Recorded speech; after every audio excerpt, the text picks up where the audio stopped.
បាទថ្ងៃនេះខ្ញុំបង្ហាញពីរបៀបប្រវាយបាទវាយ disjonctor មេ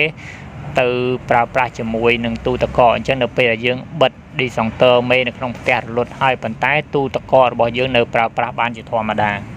បាទជំរាបសួរបងប្អូនអរគ្នាថ្ងៃនេះខ្ញុំមកបង្ហាញពីរបៀបប្រវាយ disjonctor ពី disjonctor មេទៅ disjonctor បានផ្សេងទៀតទៅតាមបន្ទប់រៀងៗខ្លួនប៉ុន្តែដល់ឡៃថ្ងៃនេះខ្ញុំមកបង្ហាញពីរបៀបប្រវាយបានពីរបៀបប្រវាយទី1យើងប្រវាយពី disjonctor មេទៅ disjonctor ទី2ប៉ុន្តែយើងកាច់ disjonctor មេហើយ disjonctor ទី2គឺអត់រលត់ទេ disjonctor 2គឺនៅប្រើបានដដែលហើយប្រវាយទី2មួយទៀតគឺប្រវាយបានន័យថាចេញពី disjonctor មេដូចគ្នាទៅ disjonctor ទី1ទី2ទី3នៅពេលដែលយើងកាច់ disjonctor មេហើយអញ្ចឹង disjonctor ទី1ទី2ទី3គឺអត់មានភ្លើងទេបានន័យថាវាកាត់ផ្ដាច់ទាំងអស់អញ្ចឹងខ្ញុំនឹងបង្ហាញពីរបៀបប្រវាយទាំងពីរនេះឲ្យបងប្អូនមើលប្រវាយទី1គឺយើងកាច់ disjonctor មេហើយប៉ុន្តែភ្លើងនៅក្នុង disjonctor ដែលយើងប្រវាយទី1ទៀតគឺវាអត់រលត់ទេអញ្ចឹងសម្រាប់បងប្អូនដែលត្រូវការដាក់ឧទាហរណ៍ថាឥឡូវ disjonctor មួយដែលសំខាន់យើងសម្រាប់ដាក់នៅក្នុងបើថាសម្រាប់តឡៅនៅក្នុងដាក់ជាមួយនឹងទូទឹកកកព្រោះថាទូទឹកកករបស់យើងគឺត្រូវការវាត្រជាក់ជាប្រចាំអញ្ចឹងឧទាហរណ៍ថាឥឡូវគាត់ត្រូវការដើរលេងទៅណាមួយថ្ងៃពីរថ្ងៃអញ្ចឹងទៅគាត់បិទ disjonctor ជាធម្មតាបើយើងត disjonctor បញ្ចូលទៅក្នុង disjonctor មេយើងតែមួយតែយើងកាច់ disjonctor មេទាំងអស់អញ្ចឹងនៅក្នុងផ្ទះរបស់យើងគឺរលត់ទាំងអស់ហើយអញ្ចឹងការយើងចង់ឲ្យធ្វើម៉េចកុំឲ្យ disjonctor នៅក្នុងទូទឹកកកយើងរលត់ព្រោះយើងកាច់ disjonctor មេនៅក្នុងផ្ទះហើយអញ្ចឹងវិធីប្រវាយគឺយើងត្រូវតពី disjonctor មេទៅ disjonctor មួយទៀតដើម្បីយកអា disjonctor ទី2នេះទៅដាក់ជាមួយនឹងទូទឹកកកដើម្បីយើងកាច់ពី disjonctor មេហើយទូទឹកកកយើងអត់រលត់តែឥឡូវខ្ញុំនឹងបង្ហាញពីរបៀបប្រវាយទាំងពីរប្រភេទនេះបងប្អូនមើលហើយកាលណាយើងប្រវាយ disjonctor មេទៅអា disjonctor មួយទៀតដើម្បីប្រើទូទឹកកកដាច់ដライពីគ្នាយើងត្រូវប្រើព្រីចេះមកដើម្បីយើងយកអាដូចទូទឹកកកហ្នឹងដោតចូលនៅក្នុងហ្នឹងឥឡូវខ្ញុំនឹងបង្ហាញពីការប្រវាយទាំងអស់គ្នាចឹងសម្រាប់នៃការប្រវាយបានន័យថាខ្ញុំសូមបញ្ជាក់ប្រាប់បងប្អូនទេសម្រាប់នៃការប្រវាយអា disjonctor មេចេញទៅ disjonctor ទូទឹកកកដើម្បីកាច់ disjonctor មេហើយdisjonctor ទូទឹកកកយើងគឺនៅតែមានភ្លើងអញ្ចឹងសម្រាប់ការប្រវាយគឺយើងប្រវាយចេញពីខាងលើអញ្ចឹងសម្រាប់ការប្រវាយពីខាងលើបងប្អូនត្រូវតែប្រុងប្រយ័ត្នព្រោះថាយើងកាច់ disjonctor នេះរលត់ប៉ុន្តែនៅក្នុងខាងលើនេះគឺនៅមានភ្លើងដដែលទេគាត់ថាបងប្អូនកាច់នៅបង្គោលភ្លើងខាងចេញខាងក្រៅផ្ទះអាហ្នឹងបានវារលត់ប៉ុន្តែសម្រាប់ការតនេះគឺបងប្អូនមិនបាច់ចាំកាច់disjonctor នៅខាងបង្គោលភ្លើងរាន់ក៏បានដែរគឺយើងតអាចតបានប៉ុន្តែសម្រាប់នៃការតគ្រាន់តែបងប្អូនត្រូវប្រយ័ត្នបន្តិចរបៀបនៃការតហ្នឹងគឺយើងត្រូវមូលហើយយើងត្រូវដាក់ខ្សែសួរកុំឲ្យបាក់ខ្សែតែឥឡូវខ្ញុំបង្ហាញពីរបៀបប្រវាយផងហ្នឹងបាទអញ្ចឹងមុនដំបូងខ្ញុំសូមបង្ហាញពីការប្រវាយ disjonctor នៅខាងក្រោមសិនដែលទៅតាមបន្ទប់ផ្សេងជាមុនសិនបន្ទាប់មកចាំខ្ញុំប្រវាយនៃវាការប្រវាយ disjonctor មួយដាច់ដライទៅទូទឹកកកអញ្ចឹងសម្រាប់នៃការប្រវាយ disjonctor នៅខាងក្រោមនេះអញ្ចឹងបងប្អូនកាច់ចាក់ disjonctor នេះចុះក្រោមមកអញ្ចឹងខាងក្រោមនេះក៏អត់មានភ្លើងទេគឺវាមានភ្លើងនៅខាងលើទេឥឡូវខ្ញុំនឹងបង្ហាញខាងទៅនឹងឲ្យបងប្អូនបាទឥឡូវយើងធ្វើតេស្តខាងលើអញ្ចឹងយើងកាច់មកបើន័យថាភ្លើងវានៅចូលទៅខាងលើទេសម្រាប់ disjonctor យើងអញ្ចឹងភ្លើងចូលខាងលើអញ្ចឹងបងប្អូនអាចតខាងក្រោមនេះបានអញ្ចឹងព្រោះខាងក្រោមនេះគឺអត់មានភ្លើងចូលទេអញ្ចឹងសម្រាប់តប្រវាយ disjonctor ដែលយើងប្រើក្នុងផ្ទះធម្មតាយើងកាច់ disjonctor មេនេះមក disjonctor ទាំងពីរនេះគឺអត់លត់អញ្ចឹងយើងតវាអញ្ចឹងបើយើងមួលខាងក្រោមនេះមកសម្រាប់នៃការតគឺយើងតអាទី1អាទី2នេះឲ្យសិនមកអាត disjonctor ដែលយើងទុកនេះសិនមកអញ្ចឹងយើងដាក់ចូលខាងលើនេះមួយ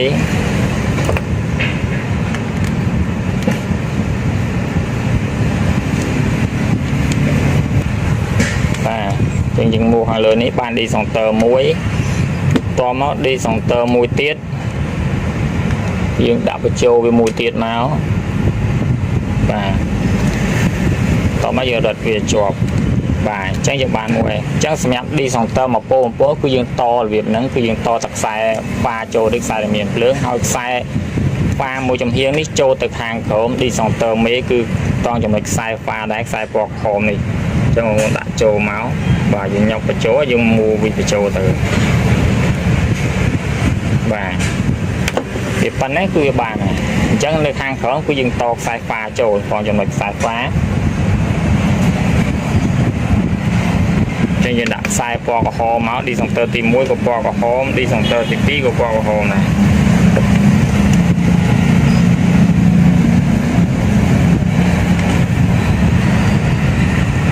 បាទហើយយើងបានទី1តមកឌីសង់ទ័រទី2ទៀត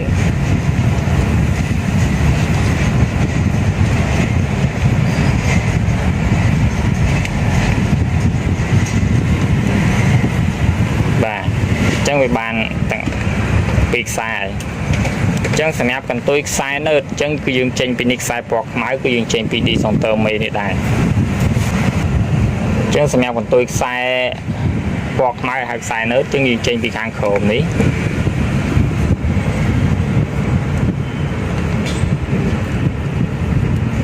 បាទយើងចេញពីខាងក្រោមឌីសង់ទ័រមេអញ្ចឹងមកណាយើងយកសម្រាប់បងប្អូនដែលចង់ប្រវាយឌីសង់ទ័រទី1ទៅព្រីអញ្ចឹងយើងយកអាខ្សែដែលចេញពីឌីសង់ទ័រទី1ពណ៌ក្រហមនេះហើយជាមួយនឹងខ្សែណឺតដែលចេញពីឌីសង់ទ័រមេរបស់យើងពណ៌ខ្មៅនេះយើងយកមកចាប់អញ្ចឹងមកយកមកចាប់ជាមួយនឹងជើងព្រីនេះមកបាទនេះសែលនៅខាងមួយជាខាងនេះមួយជាខាងនេះមួយតែប៉ុណ្្នឹងជាការស្រេចអញ្ចឹងយើងបាននៃព្រីមកប្រអប់ហើយអញ្ចឹងសម្រាប់កងតាក់ទី1អញ្ចឹងសម្រាប់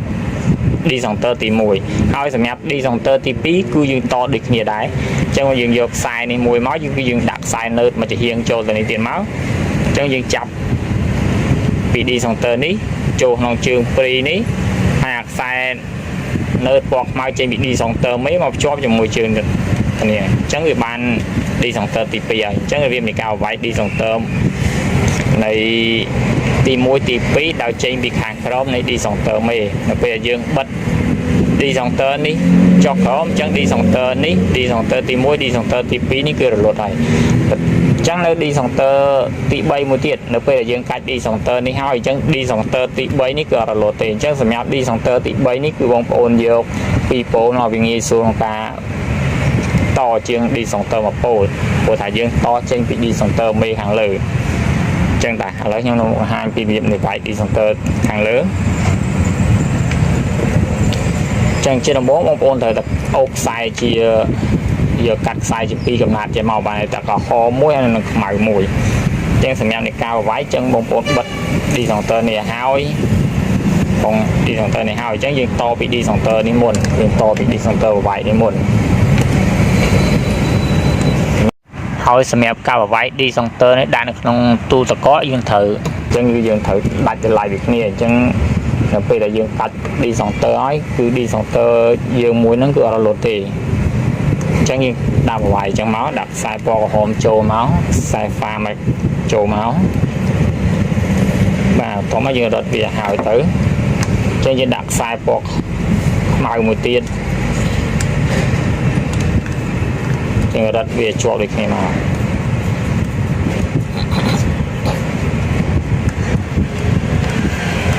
បាទអញ្ចឹងយើងរឹងរត់ជាប់ហើយអញ្ចឹងយើងនៅកន្ទុយខ្សែដែលយើងនេះយើងនៅកន្ទុយខ្សែរបស់យើងមកភ្ជាប់ជាមួយនឹងកន្ទុយខ្សែឌីសង់ទ័រមេដែលឌីសង់ទ័រមេរបស់យើងមានភ្លើងឥឡូវខ្ញុំសូមបង្ហាញឲ្យបងប្អូនមើលមានឌីសង់ទ័រមេដែលមានភ្លើងបាទយើងចាក់ទៅ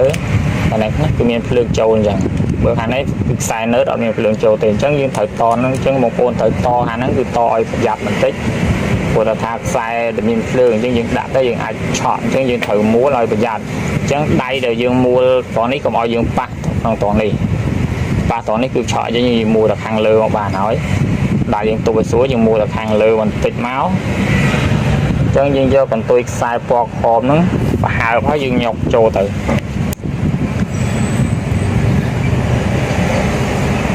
យើងញុកចូលស្រួលមក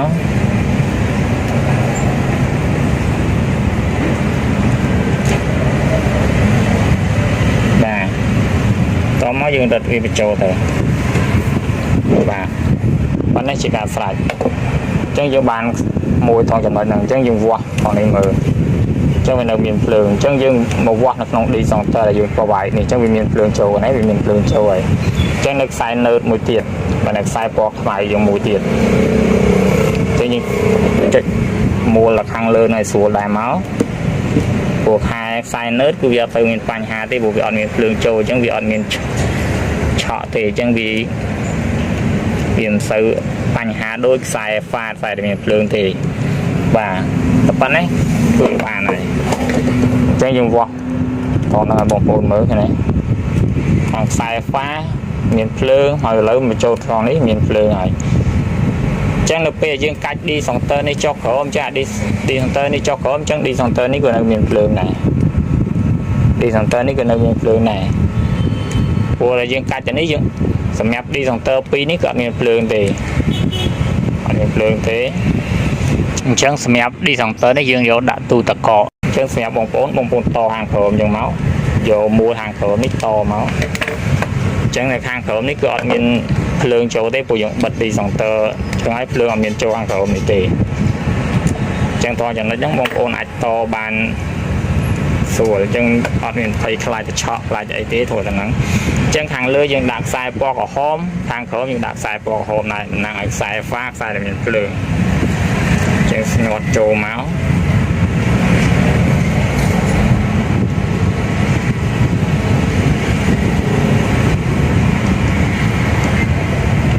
វាជាប់ទៅហើយខាងក្រោមនេះ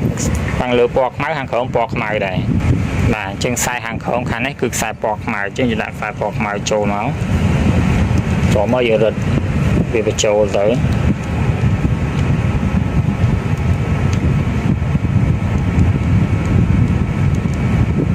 បាទឥឡូវគឺបានហើយអញ្ចឹងនៅកន្ទុយខ្សែរបស់យើងយកទៅភ្ជាប់ចូលក្នុងជើងត្រីនេះដើម្បីយកអាដោយទូតកកដោតចូលហ្នឹងអញ្ចឹងយើងភ្ជាប់ចូលហ្នឹងមក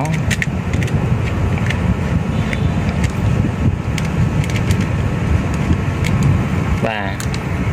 អញ្ចឹងខ្សែពណ៌ក្រហមដាក់ត្រង់ចំណុចអក្សរ L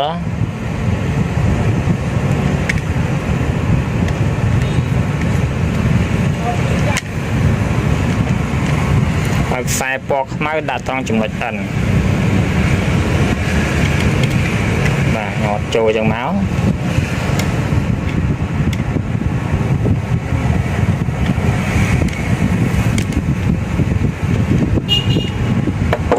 បាទប៉ុណ្ណេះជាការស្រេចអញ្ចឹងសម្រាប់ព្រីនេះគឺយើងយក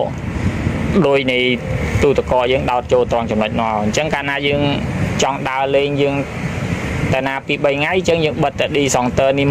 D-Center មេនេះមួយអញ្ចឹង D-Center ភ្លើងនៅក្នុងផ្ទះគឺកាត់ផ្ដាច់ទាំងអស់ហើយប៉ុន្តែដែលឡាយនៅក្នុងតែទូនៃម៉ាស៊ីនតកកយើងទូតកកយើងមួយទេដែលវាអត់ផ្ដាច់ព្រោះដោយសារយើងតប្រវាយចេញពី D-Center មេដាច់ដែលឡាយពី D-Center ទាំងពីរនេះអញ្ចឹងសម្រាប់បងប្អូនដែលមានទូតកកយើងចង់ផ្លាស់សេអីយើងចង់ដើរទៅណាយើងខ្លាចខូចសាច់អីអញ្ចឹងគឺយើងតជាប្រភេទហ្នឹងអញ្ចឹងទូតកកយើងអាចប្រើបានជាធម្មតាគាត់តែយើងបិទ D-Center នេះ